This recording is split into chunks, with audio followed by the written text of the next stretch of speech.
Travis Kelce walked into the press room after the Chiefs' defeat to the Arizona Cardinals, wiping sweat from his brow and ready to face the media. He got straight into it, addressing the questions about his preparation and mindset.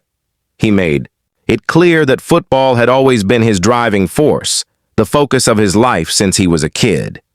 This year, he said, he'd changed things up, adding more intention to his training.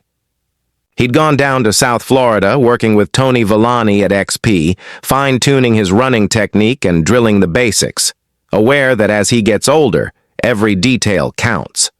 Kelce talked about how these changes were meant to help him keep performing at the highest level, but he insisted his love for the game and his dedication had never wavered. The press conference followed a loss that stung. Chiefs fans had filled State Farm Stadium with hope, expecting another win, but the Cardinals' defense smothered the Kansas City offense, making it a tough night for Patrick Mahomes, and especially for Kelce, who found himself double-teamed, his routes anticipated, and opportunities limited. The game ended 24-17 for Arizona, and as the Chiefs filed out of the locker room, there was a heavy silence. Gear was packed, heads were low, and it was clear no one was satisfied with the night's work. When Kelce's turn came to speak, he started with football. His voice was a bit hoarse as he broke down the Cardinals' defensive plan, giving credit to their coaching and the relentless way they played. He praised his own teammates for their fight, emphasizing that the season was long and the team would stick together. He spoke as a leader, focused and direct, determined to move forward. Then Kelce paused, gathering his thoughts. After a moment, he looked up, a small smile breaking through. "We didn't get the win tonight, but when I leave here, I know there's someone who always makes me feel like a champion. Taylor, thank you for always being in my corner." The room went quiet as everyone realized what had just happened. Reporters exchanged glances, cameras started clicking, and the moment was captured. Kelce, raw and genuine, expressing gratitude for his girlfriend Taylor Swift in the aftermath of a tough loss. Social media picked it up instantly. Clips of the moment spread across Twitter and Instagram, the hashtag #OurKelceSwift trending within the hour. Fans responded with warmth and humor. Some said the loss hurt less after hearing Kelce's words. Others joked that while the Chiefs lost on the owl field, Kelce won at life. Supporters praised him for his openness, while analysts called it a sign of personal growth and maturity. At 35, Kelce had seen the highs and lows of football, but now he had something steady off the field. Teammates later revealed that Kelce's relationship with Swift had brought him a new sense of balance, helping him stay grounded during the grind of the NFL season. The story gained traction.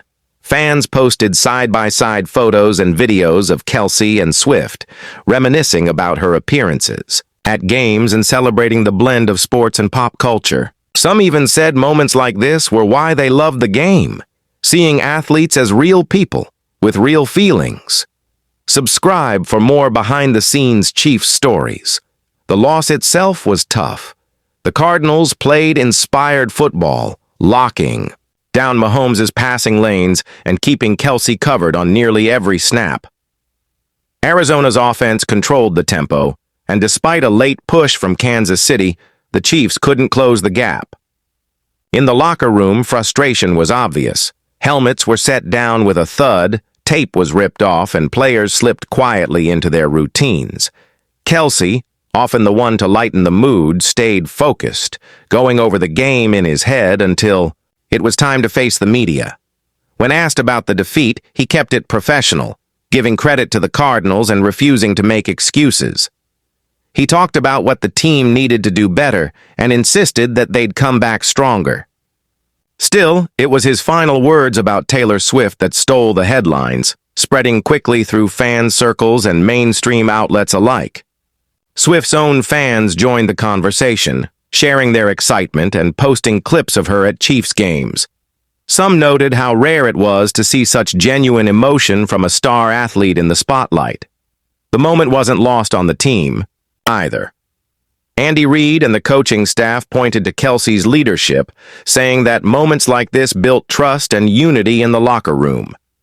Younger players, watching Kelce handle both victory and defeat with honesty, saw the value of staying true to themselves no matter the circumstance. As the news cycle rolled on, Kelce's speech became a talking point.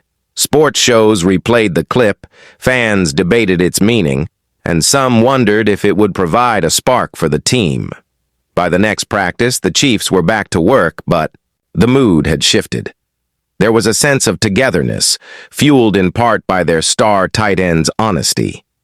Fans flocked to open practices, some wearing Swift merch alongside Chiefs gear, waving signs that quoted Kelce's speech. The connection between the team and its fan base felt even stronger, tied together by a moment of vulnerability on a difficult night. When Kelce was asked again about his comment, he brushed it off with a smile, saying he was just speaking from the heart. He always brought the focus back to football, to the team's goals, but it was clear that the support he had off the field made a difference in how he handled the pressure. For the rest of the season, the clip of his speech circulated online, often paired with highlights of his best plays and moments with teammates. Rival players even teased that they'd have to mention their own partners if they lost a big game. Swift continued to show up for games, sometimes sitting with Kelce's family, sometimes among the fans. Cameras caught every reaction, her cheers, her applause, her quiet support. Each appearance became a mini-event, fueling the ongoing story. Between the pop icon and the football star, the Chiefs, meanwhile, found their rhythm as the season went on. Kelce's leadership set the tone, helping younger guys step up and ensuring the locker room stayed focused on what mattered. The team bounced back from the Arizona game, stringing together wins and showing the kind of resilience that comes from strong bonds both on and off the field. Fans kept the speech alive, sharing it after every big win and even after the tough losses, seeing it as a symbol of what makes sports special: passion, honesty, and heart. The hashtag #IgerKelceSwift popped up again and again, a reminder of the moment Kelce put it all out there, even when things didn't go his way. Subscribe for more Chiefs exclusives and real moments from the field. By the time the playoffs rolled around, Kelce's words had become legend among Kansas City faithful. The moment after the Cardinals game became a rallying point, referenced in highlight reels and pre-game montages. Players talked about it in interviews, saying it was a turning point for the team, a reminder that they were all in it together, win or lose. Kelce kept leading by example, putting in the work at every practice and game, and never forgetting to thank those who supported him most. His partnership with Swift became part of the Chiefs' story that season, a blend of sports, music, and genuine emotion that kept fans invested. Long after the loss to Arizona faded from memory, Kelce's heartfelt thanks remained, a piece of team history and a testament to the enduring power of gratitude and connection. The story became more than just a post-game comment. It was about what it means to be real, to love what you do, and to let the people around you know they matter. Chiefs fans embraced it.